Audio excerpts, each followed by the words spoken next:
I like the broken color. I love to keep that broken color. And sometimes I'll accidentally overwork a piece and I'll have to go back, erase, and then do broken color. Just mindfully, trying to be careful about try to keep that broken color in there.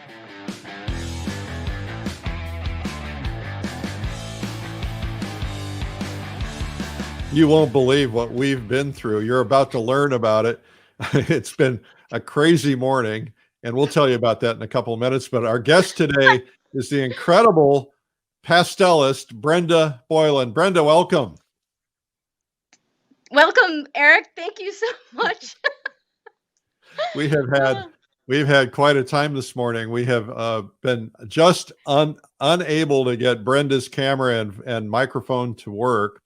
And we've been on back and forth. Allie called me. I was on the treadmill. Allie called me and said, come over and help. And we've been working on it. And then I ran out to quick shower, came back. You've been kind of you ended up going downstairs to your neighbor's studio. You're in a studio building. And, oh my God. And your friend Chaz is helping you with the camera work. Hi, Chaz. And so here's what's going to happen. Brenda, tell us what you're going to do today. Well, I'm going to be doing a urban scene with Pastel. I'm going to start at the beginning, and I'm going to try my best to whip right through it. It's a scene from San Francisco from the Plein Air Convention last year, or is it? Yeah. So I want to do something urban. Yeah. Mm-hmm. Okay, cool. So that's going to be fun. So what's going to happen now? Brenda and Chaz are going to run upstairs, get Brenda's easel and pastels, which is a big job because there's a lot of stuff you got to carry. They're going to bring it down to your neighbor's studio all the way downstairs.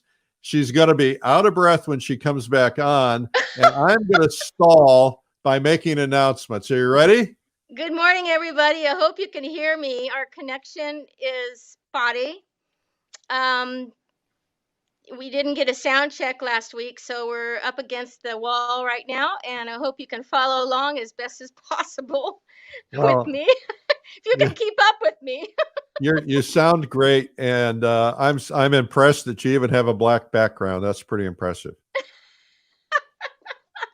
Hey, my studio neighbor Chaz Martin, I couldn't have done this without him. So he's a sculptor, and he's phenomenal. And I got to give him a lot of credit, Eric. Okay, well, maybe if we have a little time, we'll get to meet him and get to see a piece of his work or something. All right? Yeah. Maybe we'll have his sculptures walk across the screen when we're all done. Yeah, just an occasional infomercial. So Brenda and I, Brenda were you on our first or second trip to Cuba? I couldn't hear that last part, Eric. I'm sorry. Which trip to Cuba were you on? What am I going to do today? Well, that'll work. What you're wanting to know? I'm going to be doing a pastel scene from San Francisco when we were there for the Plein Air Convention. And when I first arrived there, I got there a couple days early so I can explore the city. And I walked a good 8 miles the first day with my friend Michael Orwick. And he'll be, I think, in the Plein Air Convention, or he has a couple times with you. Anyway, he and I are good buddies, and we walked around, and I'm totally filling up my camera with imagery, and it was an exciting trip, exciting city.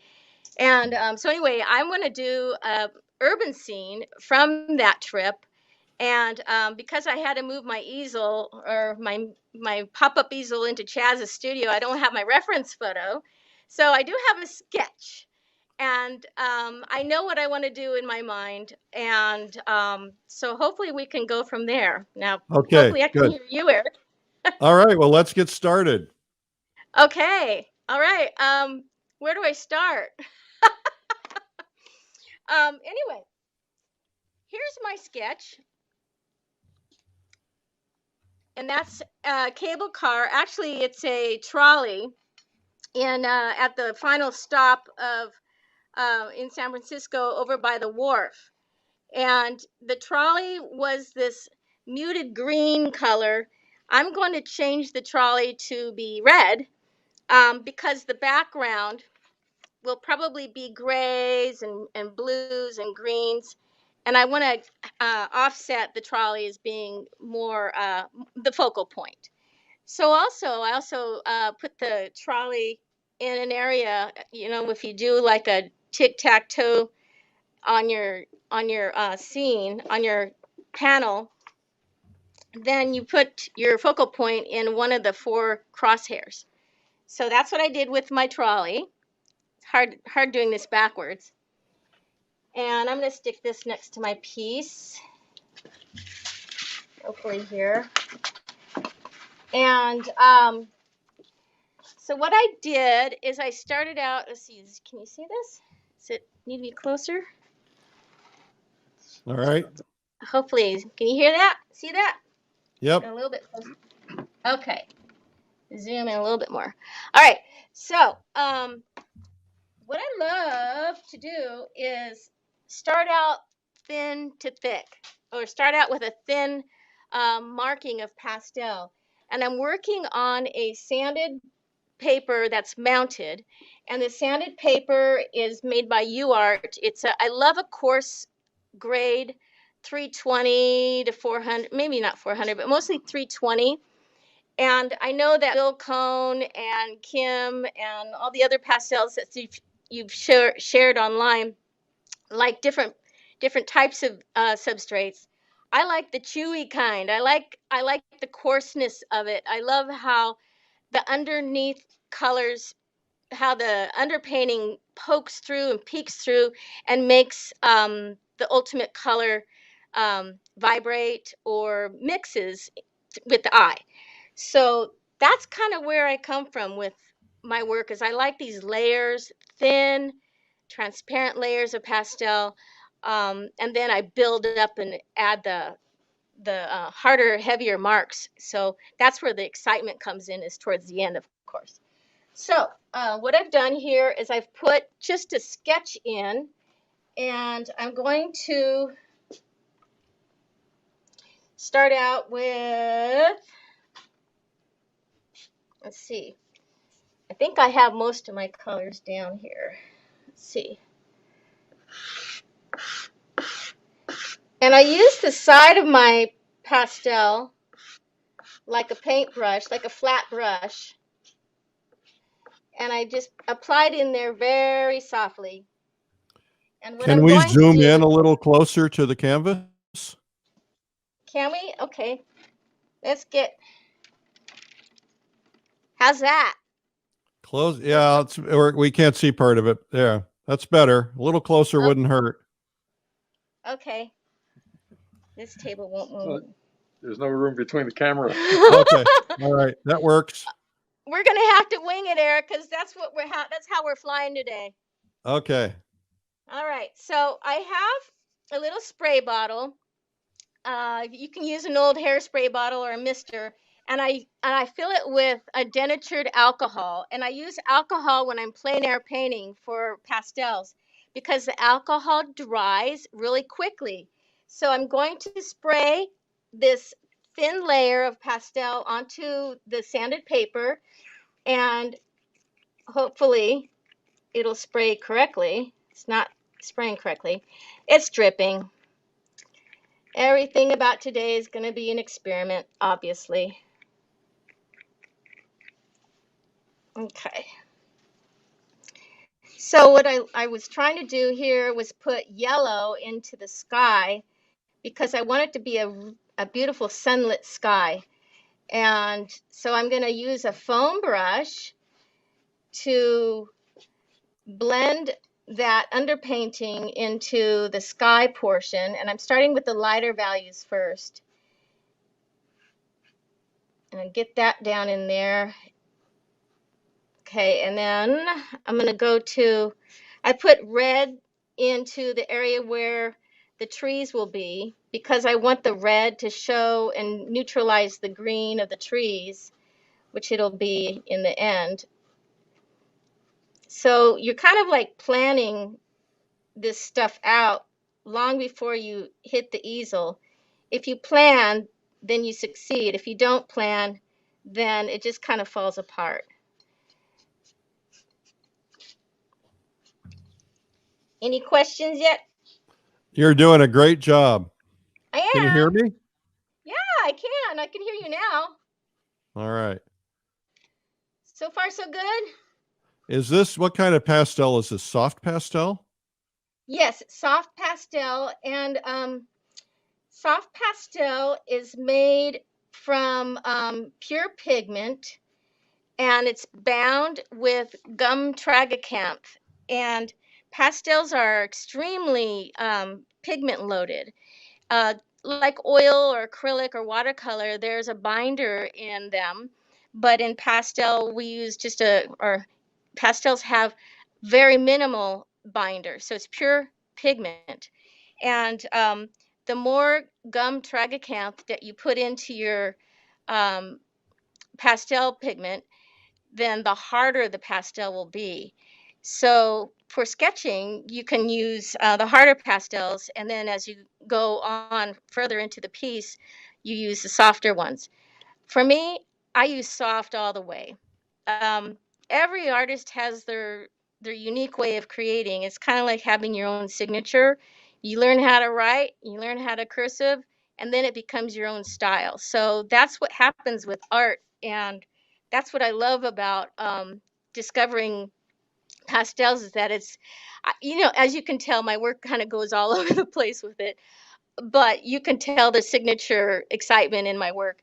Anyway, I'm curious why you keep a color wheel right there. You've obviously been painting a long time. You already know the color wheel. Is this something that you refer to a lot? yes, Eric, I'm glad you asked.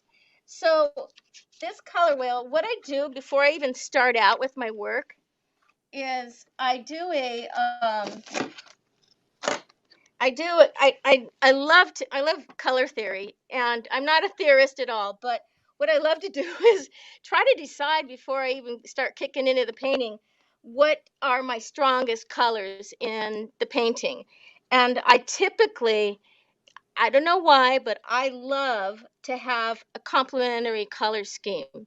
And this is a split complementary with the green blue and the blue across from red orange. And I want to pick one of those to be the dominant color. We'll see if that happens today. But anyway, so what I did is I selected that color wheel, and then I went and I looked in my pastel set, and I did kind of a little selection of colors that I'd love to have in my painting. And these are the dominant colors that'll be the base for the painting. All And then right. of course there'll be other colors that I add along the way, like of course a red light or a green light that will be in the scene, or something else. So that's the story behind that. I love to do that. It kind of sets the stage for my work, and other times I just kind of go off the stage and I just do what I want. All right, so here we go. Need to add a little more alcohol for this. Let me get that off. I'm milking my. I knew that was going to happen. More alcohol. Oh yeah. Well, if you knew it was going to happen, why'd you do it? Well, it's because I don't have all my tools in front of me, Eric. Ah, yes. Like paper towel, for instance. Yeah. So we're doing the best we can here today, In given the case you just tuned circumstances. in, Brenda had to move to a studio downstairs at a neighbor's to be able to get the internet to work. So she's a good sport. She brought everything that she could downstairs. Yeah, that was interesting. Well, No fault to well, I me. was telling people that we had a story when you and I went to Cuba Oh God. right before the night before. Tell them what happened. Oh gosh. The night before, uh, we're flying out to Miami from Portland, and my husband and I had spent the night at the airport so we could just get up and get going. And I had put my insulin in the refrigerator at the airport hotel, and we left without my insulin. And as we're on the tarmac in Houston, I started freaking out because I forgot my insulin.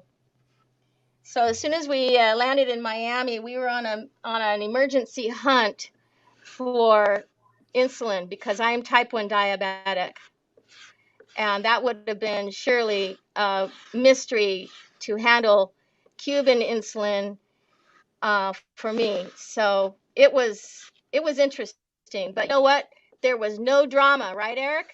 No. We drove you all around Miami until we found something at like 9 o'clock at night, right?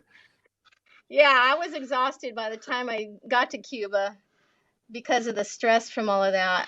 I swear, it's like I plan so much in advance for everything that I have to do. And there's always something, it seems that for the most part, like today, this is nothing, Eric. Well, you handled the So, stress beautifully. oh, thank you. You know what? Life is too short to be miserable, right? Yeah. So you've got a great attitude. So what you're laying down pastel on top of the yellow, which obviously must have dried already. It did. So the alcohol allowed melted the pastel that I put on the pastel glaze, and the alcohol dried it up. It mounted it or sealed it into the um, sanded paper, and so now I'm laying down in a really light layer of blue pastel, the color that I want for the sky, and I'm allowing the yellow to peek through, which will kind of gives it a green hint, but Yeah. it also gives it this sense of light, Yeah. and so it sparkles. And I'm not laying that pastel in really heavy. Like I said, I lay things in like a feather, Yeah. um, just lightly touching, and then as I go on, it gets heavier. So I pretty much filled in the area there of the sky. And let's see here. Here's my sketch. So I need to get the background trees in, or the background area. I don't have my reference photos, so I'm just gonna do this as we go. That's okay. That's And fun. You that's fun. And so you're doing the same thing, laying color over color. yeah. So I've got this beautiful. Oh my God, I love this color for urban scenes. Um, it's a gray blue, and it just says everything metal and steel. I just absolutely love this gray blue Who color. makes it? This it's a Jack Richardson color. I have my own pastel set, by the way. Oh, that's right. Um, You do. I yeah, forgot about that. yeah. So Jack Richardson, I've got two sets. I've got one for Northwest Pastel plein air, and then I have one for a starter kit. And we And find those on your website? yeah, you can find them on my website, which is brendaboylan.com.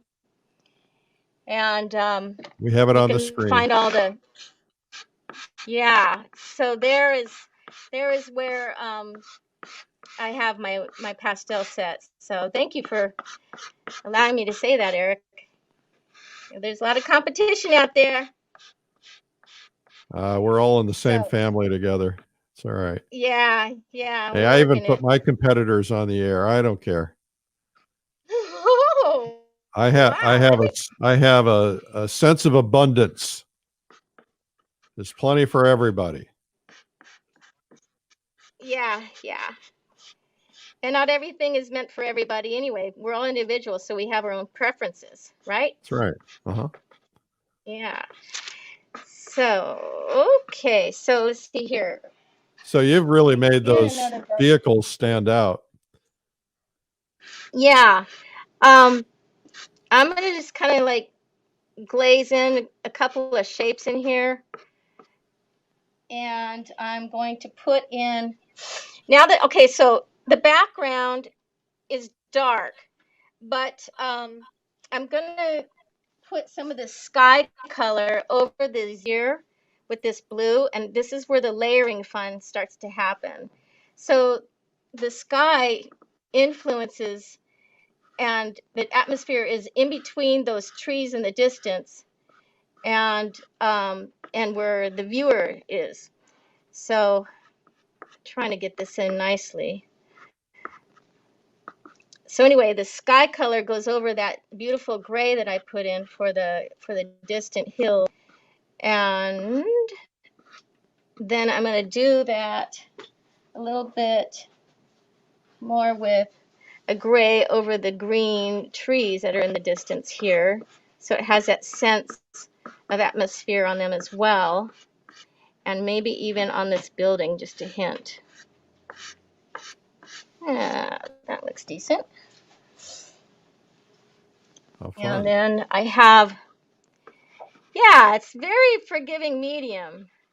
Now I'm using the end edges of my pastel, and you can kind of do that. We can do some sketching. I'm just doing some scribbles.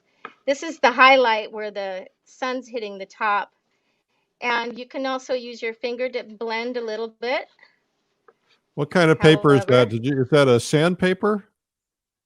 yes, it's a sanded paper. It's made by UArt, and UArt is it's so versatile because you can do a wash over it. It handles liquids, an oil wash or liquid. It holds it, and I mount it um, to a board. Well, that looks like a mess. That's okay though, right? Yep. Let's see here.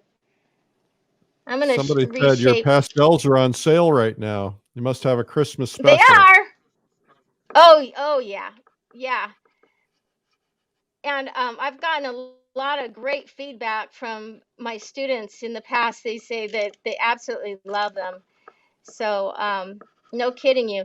I also love Terry Ludwig pastels as well. Uh-huh. So um, these are comparable to Terry Ludwig, and he's a fabulous uh, supporter and manufacturer of pastels too. So we all kind of have our faves. That's good. Okay. All right. And ooh, I think I'll use my left hand. Oh my God. Let's see. Let's get some. Well, I'm you gonna get a put shadow in. you get a shadow in there. We can't see what's going on. Okay. There we go. How's that? That a little bit better? That's better. Yeah. Uh-huh. Okay. So I'm putting in some tree trunks. I hope this is turning. Ah, So it's Judson's Art Supply. Judson'sArt.com has a 80-piece starter set with your name on it that somebody just put the link in there. oh, thank you so much. Love you for doing that.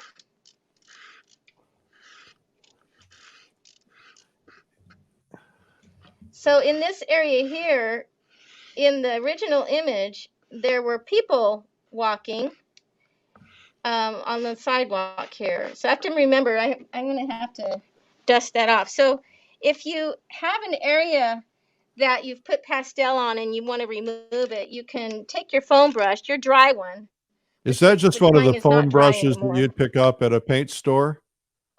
Yep, 50 cents. I'm going to Just use my pure apron foam. because pardon? Just foam, just rubber foam. Yeah, yeah, they're cheapy. You can see this one's kind of chewed up, Yeah. but you can erase with just the tiny little corners of it and remove some pigment with just that, or you can remove it, the whole side, and then of course they wear away, they break up, and you just get another one. Love them. Awesome. Now I'm going to soften this highlight where the highlight of the sun is hitting the tops of the trees. I'm going to soften those with my finger so that they look more farther in the distance. Everything in the distance should be blurrier. And my focal point, of course, will be the trolley. Okay, now I'm going to put in the street color. I'm going to put in I'm gonna start out with just a little bit of pink because I want it to be like a pinkish gray, and I'm gonna hopefully make that happen here. So I'm gonna do that with blending lightly, with not with my finger though. I'm gonna just have to use the pastel to do the blending. And my style tends to be, um, I like the broken color. I love to keep that broken color. And sometimes I'll accidentally overwork a piece and I'll have to go back, erase, and then do broken color, just mindfully, trying to be careful about try to keep that broken color in there. Now this is the sidewalk here. Now I'm going to use an orange, a pale orange, on top of that concrete. Now this concrete in San Francisco is old stuff, and it was in California. They have a lot of concrete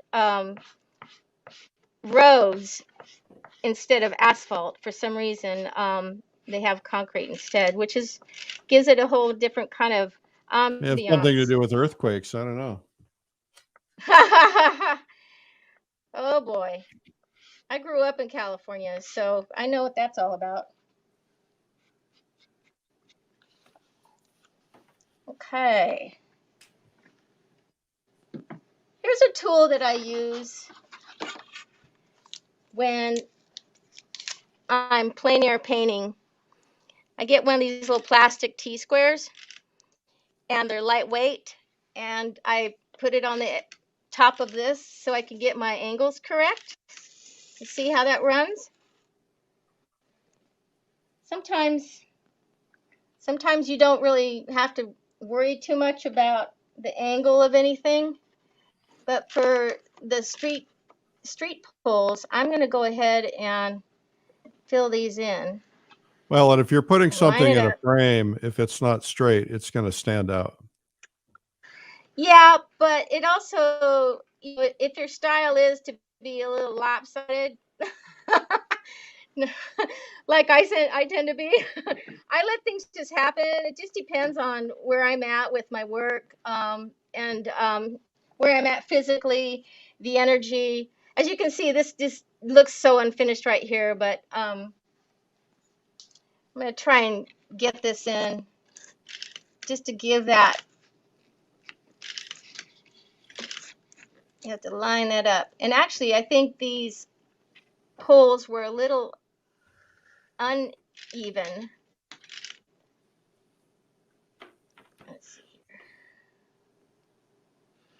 here. Also, too, if you don't have a T-square, I take my pinky and I put it against the edge of the painting, and I just line this. I line it straight down like that, and that really solves the T-square issue. I'm going to thicken this up a little bit. You getting any questions out there, Eric? I'll check one more time here. When you're finished with your painting, do you have to do anything to preserve it before framing it? Yes, and I'll show you. Use a product called glassine. Glassine. And yeah, it's like a tracing paper, but it doesn't have a tooth. And I usually roll this up in my backpack if I'm plein air painting, and I'll put it on top of it, and I'll rub my hand on the glassine over the pastel painting, and that knits the pigment into the tooth of the paper. Huh. And then, of course, you frame it with glazing. The unfortunate part about pastels is that you have to have it protected. There's no other way to do it. If it gets exposed to to someone touching it, then it's a mess.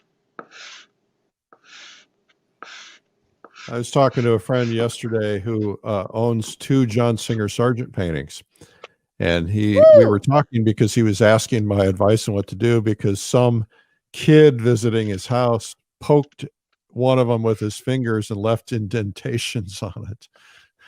Oh, that's awful.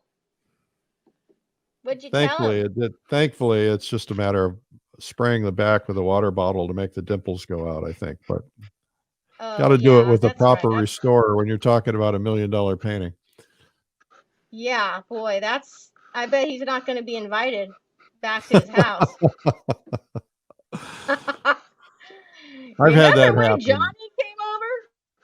I'm sorry? Remember when Johnny came over and touched the sergeant? Oh, yeah. I have one of those memories in my own house. I had a very rare antique radio because I used to collect them. And my cousin's kids were staying with us for about 6 months. And one of them, not knowing, I mean, they were little, they just put his finger right through the speaker. It took its value from high to low very quickly. Oh my God. That would be horrible, Eric. That wasn't horrible. How Nothing am I is doing horrible. on time? What? How am I doing on time? You are at about, I'd say about 12 minutes. Okay, good. Yeah. We're doing all right. You're doing great. Good.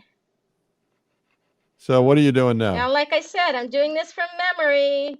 I know. I didn't do a tester before going on screen. I just said, I've done this kind of stuff before. I looked at it quite a bit, and I sketched it out, like I said. Oh, that was a little bit wobbly looking there. So who's left any messages on there? Any comments? You don't really want to know them. I'm trying to protect your self-esteem. I can't possibly read them. Joking. I'm joking.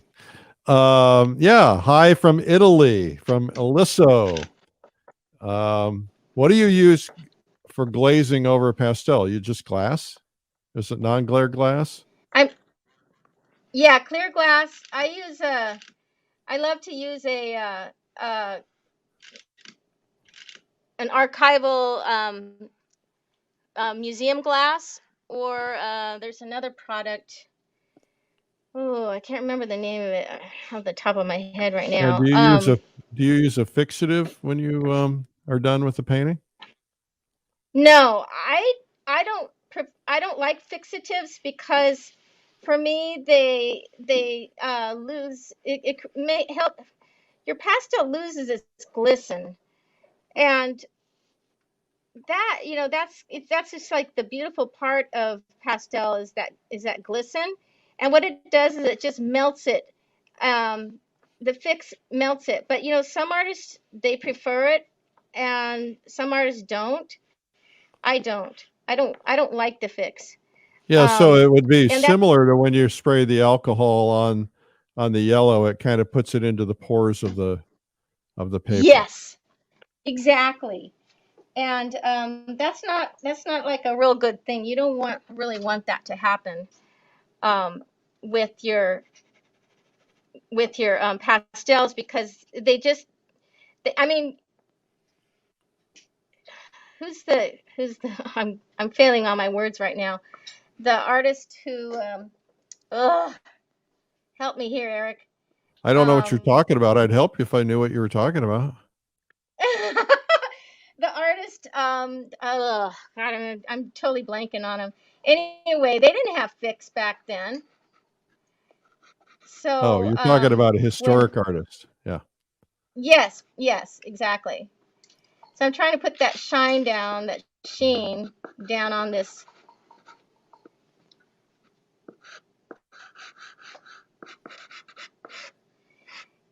Anyway, my friend So Chaz, talk about how do you create that glow on the corner? Exactly what do you do there? well, I'm taking my lighter pastel, and I started out with the orange, which is closer to the red, and yet it's getting hit by the light above from the sunlight. And so I glazed that on top of the red, And then I'm using the yellow.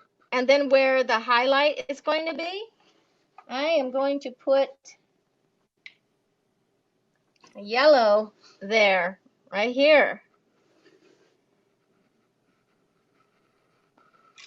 So lay the light on last, the lighter color on last. Yeah, yeah. You don't want to do light underneath dark. You want to have dark down first, like you do in oil painting. So I got to get some of these other colors in here real quick, because I know we're probably getting close to 8 the minutes. end. You got 8 minutes. Okay. Ah! Well, you know, when you're doing this kind of on the fly, Eric, as you know, we started out. Well, nobody You, gets a it's, painting done in this amount of time, typically. oh, well, okay. So don't feel any Also, pressure. too, something that I love to use. Sometimes I love to use odd colors. As long as the value is correct, then the painting will still read. So that's always a good thing. Somebody said an artist told her that hairspray works as a fixative. She hasn't tried it yet. It does. Yeah, hairspray. Hairspray works as a fix. I'm putting the back window in a little bit here. And then I Yeah, remember this bus had. I remember the 80s using hairspray. I can't even imagine doing it now. Don't want From that in back my when you were lungs. doing, back Back when in you the were staying alive. back in my disco, I had a white double knit suit, platform shoes, shiny shirt. Do you remember the print pattern on your shiny shirt? Was it solid or did it have things on it? It was a brown shirt with eagles on it, and I had puka shells. Oh my God, you had some of those too. Yeah, that Yeah. was the thing. That Puka shells. that was my stage outfit because I had to go on stage at rock concerts and introduce bands. Really? Yeah. I'll have to drum up one of those pictures. Oh my gosh. That would be actually quite funny to see. So I bet everybody's Gabrielle just says, I use fix on the beginning of the painting, but not on the final. That way she can get the trying to. lights in so that they, let's see here. It says, but not on the end when the brightest, well, the comments keep moving. When the brightest lights get to put on as the lights will meld into the darks. Also fix under will bring back some tooth if you need it. That's interesting. Thank you, Ah, Gabrielle. very good. Yeah. Thanks for We're all here to help the each tips other. on those. Yeah. Yeah, absolutely.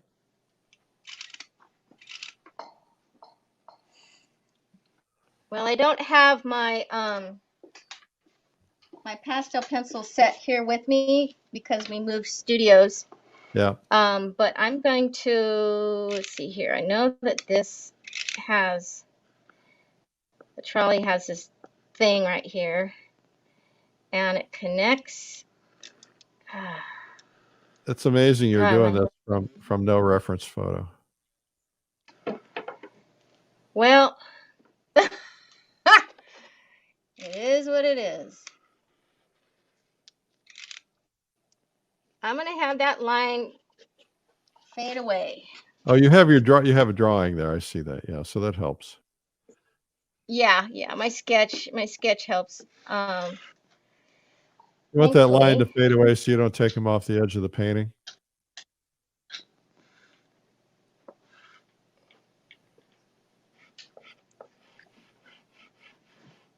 I'm getting very close to being done here, although this is very rudimentary. I mean, it's still very choppy looking, but for the most part, it has the bones of it. And let me get some sunshine on this as well. Gloria is asking what other surfaces you use. Is UArt the only Say that surface? one more time, Eric. What other surfaces do you use? couldn't hear what you said. What other surfaces do you use? Oh, well, she's not hearing me. I tried. Okay, say it again. What other surfaces do you use? Oh, okay, I heard you. I I will prep my own surfaces. One time I was in a plein air event and I had a piece that really it was failing, so I had to find another panel, and I went to the art store, got a oil painting panel, just a panel, not a canvas panel, and I applied this grit gesso, and then I added pigment to the gesso as well, and that it gives you a really beautiful brushy uh, quality, but it's very coarse. And but the beautiful thing about it is that it looks like um, it looks like an oil painting, with all the brushwork and everything. So Have you tried anyway, velour? I've done. Yes, I have. When I was first starting out, I tried velour, and that was great. That's good for flowers and other things, uh, portraiture sometimes. Yeah, I've done that.